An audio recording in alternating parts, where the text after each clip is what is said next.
বন্ধু সবাইকে আসসালামু আলাইকুম। আরো একটি নতুন ভিডিওতে আপনাদেরকে স্বাগতম। তো আমাদের মতো প্রায় জনেরই এখন খামার খালি, কারণ কুরবানিতে সবাই গরু বিক্রি করে ফেলছেন আর কি। তো অনেকেই চিন্তা করতেছেন আবার গরু কিনবেন, তবে একটা কথা মনে রাখবেন, এখন যদি আপনি গরু কিনবেন তাহলে সেক্ষেত্রে আপনি মানে ধরেন বিরাট একটা সমস্যার সম্মুখীন হইতে পারেন।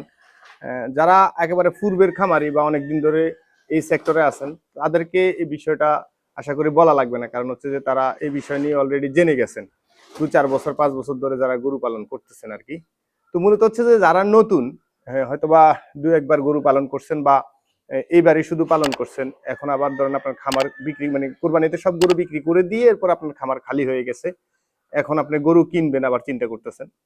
তো আজকের ভিডিওতে ধারণা দিব আপনি আসলে কুরবানির পরে কতদিন পরে গরু কেনা উচিত, আর কখন গরু কেনা উচিত না, কি কারণে উচিত না। অনেকে আছে যারা ধরেন আপনার ষাঁড় গরু মোটা তাজা করার জন্য সাপ্লিমেন্ট বিক্রি করে, তারা হয়তো দেখা গেছে আপনাদেরকে প্রলোভন দেখাচ্ছে, মানে যে আপনি গরু এখনই কিনেন, কারণ হচ্ছে যে এখন গরুর দাম সস্তা, এই সেই দুনিয়ার অনেক কিছু বুঝাবে। কারণ হচ্ছে কি, উনাদের যেহেতু একটা ব্যবসা, এটা আসলে হচ্ছে যে রানিং রাখার জন্য আপনি যদি গরু না কিনে 2 মাস পরে কিনেন, 1 মাস পরে কিনেন, তাহলে ওই 1 মাস 2 মাস ব্যবসাটা রানিং হলো না। তো সাপ্লিমেন্ট আমিও বিক্রি করি, কিন্তু আমি কাউকে এখন বলবো না যে গরু কেনার জন্য, কারণ হচ্ছে ভাই বিজনেসটা আসলে বিষয় না, বিষয়টা হচ্ছে যে আপনি একটা সেক্টরে আসছেন বা আপনি একটা কাজ করতেছেন, বা আপনার উদ্দেশ্য যেটা সেটা সফলতাটা পাওয়াটাই হচ্ছে যে মেইন। আর আমার আমার যেহেতু অভিজ্ঞতা গত 11 বছরের, আমি চেষ্টা করব যে আমি আমার অভিজ্ঞতা যা দেখছি বা যা শিখছি সেটাই আপনাদেরকে শেখানোর জন্য বা বলার জন্য। কোন সময় কি করলে আপনি উপকৃত হবেন আর কোন সময় কি করলে আপনি ক্ষতিগ্রস্ত হবেন সেটা আমার জানানো উচিত। সে কারণে আজকে ভিডিওটা তৈরি করা। মূলত হচ্ছে যে এই যে একটা সময়, এখন যেহেতু আপনার কুরবানির 10 দিন বা অনেক সময় 10 দিন 15 দিন আগে থেকে গরু বিক্রি শুরু হয়ে যায়। এই সময়টা হয় কি যে আপনার কিছু রোগ আক্রান্ত গরু দেখা গেছে আপনার বাজারে উঠছে, আবার কিছু সুস্থ গরু বাজারে উঠছে।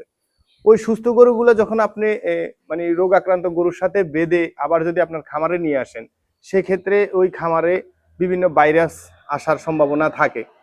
আর এই সময়টা হচ্ছে যে এফএমডি আর হচ্ছে যে এলএসডি, এই দুইটা ভাইরাস সবচেয়ে বেশি আক্রান্ত হয় গরু বা খামারিরা।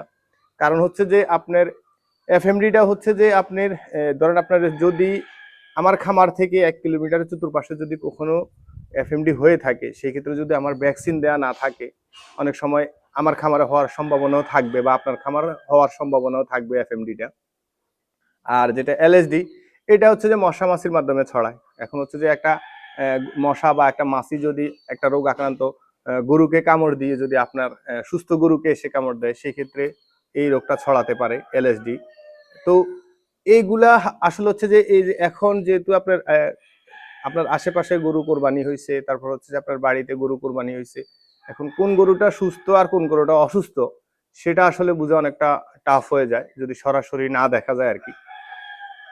তো একটা জিনিস কি, এই মুহূর্তে যদি আপনি গরু কিনেন, দেখা গেছে আপনার কোরবানির শেষ হয়ে গেছে, হয়তোবা কোরবানির 1 সপ্তাহ পরে আপনি গরু কিনলেন। হ্যাঁ, এখন হচ্ছে যে আপনার সুস্থ গরু নিয়ে আসছেন ঠিকই, কিন্তু যদি ও কোনো প্রকার এফএমডির ভাইরাস বহন করে থাকে, ধরেন আপনি 15টা গরু কিনছেন বা 10টা গরু কিনছেন, ওই 10টার ভিতরে একটাও যদি আপনার ওই ভাইরাস বহন করে থাকে, আপনার খামারে যদি আপনার 10টা গরু কিনে নিয়ে আসেন, ওই 10টা গরুই হয়তোবা আজকে কালকে বা 15 দিন বা 10 দিন পরে আক্রান্ত হবে। তাহলে প্রথম অবস্থায় যদি আপনার একটা গরু যদি আক্রান্ত বা 10টা গরু যদি এফএমডিতে আক্রান্ত হয়, সেই ক্ষেত্রে হচ্ছে যে আপনার লস ছাড়া লাভের মুখ আপনি দেখবেন না। কারণ হচ্ছে যে এই গরুটাকে আপনি যদি চিকিৎসা করে যদি আপনি ভালো করেন, কিন্তু আপনি ওই দুই সুস্থ গরুটা কিনে আনার পরে যদি 4 মাসে যতটুকু আপনার গ্রোথ আসার কথা বা 3 মাসে যতটুকু গ্রোথ আসার কথা, এটা 6 মাসেও তা আসবে না। তো এই কারণ হচ্ছে যে আপনি লসের সম্মুখীন হলেন।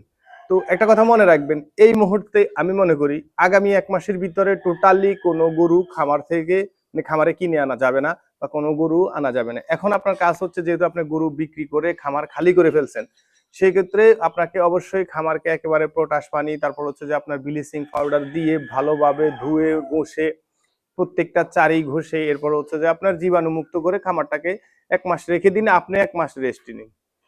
এরপরে দিয়ে পুরো দমে 1 মাস থেকে 1.5 মাস পরে আবার পুরো দমে শুরু করুন। এক্ষেত্রে আমি মনে করি যে আপনি কোনো প্রকার বিপদের সম্মুখীন হবেন না। কারো প্রলোভনে পড়ে অন্যের ব্যবসার মানে ধরেন আপনার বলি হয়ে যদি আপনি এই মুহূর্তে যদি গরু কিনেন বা আগামী 10 দিন 15 দিনের ভিতরে যদি আপনি গরু কিনেন, সেক্ষেত্রে আপনার খাবারে এটা হওয়ার সম্ভাবনা 80% আপনি ক্ষতিগ্রস্ত হবেন, সম্ভাবনা আছে 80%। কারণ এই মুহূর্তে একেবারে প্রত্যেক বছর আমি আমার গত 11 বছর লাইফে দেখছি যে কুরবানির 10 দিন আগে বা কুরবানির পর পর থেকে একেবারে মহামারী আকারে ছড়ায় হচ্ছে যে এফএমডি, এরপরে হচ্ছে যে আপনার ছড়ায় হচ্ছে এলএসডি। তো আপনারা যারা এখনো খামারে এই দুইটা ভ্যাকসিন দেন নাই, অবশ্যই এই ভ্যাকসিনগুলো প্রয়োগ করে ফেলুন। কারণ হচ্ছে যে আপনার যদি ভ্যাকসিন দেওয়া থাকে, আল্লাহ না করুক যদি আপনার খামারে আক্রান্ত হয়, সেই ক্ষেত্রে আপনি অনেকটাই ক্ষতিগ্রস্ত কম হবেন। আমরা চেষ্টা করব যে এফএমডি বা এলএসডি চিকিৎসাগুলা কিভাবে করতে হয় এই বিষয়ে একটা ভিডিও তৈরি করার জন্য। আর একেবারে কম খরচে বা কি কি লক্ষণ দেখে আপনি বুঝতে পারবেন যে আপনার গরুর এলএসডি বা এফএমডি হয়েছে, এ বিষয়ে একটা ভিডিও তৈরি করার চেষ্টা করবো। আশা করি যে আপনার পেজটাকে ফলো করে দিয়ে রাখবেন। আর ভিডিওটা এই পর্যন্ত দেখে থাকলে ভালো লাগলে অবশ্যই শেয়ার করে দিবেন, একটা লাইক দিয়ে দিবেন। আর আপনার প্রশ্ন মূল্যবান মতামত থেকে থাকলে কমেন্টে লিখতে পারেন, আমরা অ্যান্সার দেওয়ার চেষ্টা করবো। দেখাবো অন্য কোনো ভিডিওতে অন্য কোনো বিষয় নিয়ে। আজকের মতো এখানে বিদায়। আসসালামু আলাইকুম রহমতুল্লাহি ওয়া বারাকাতুহু।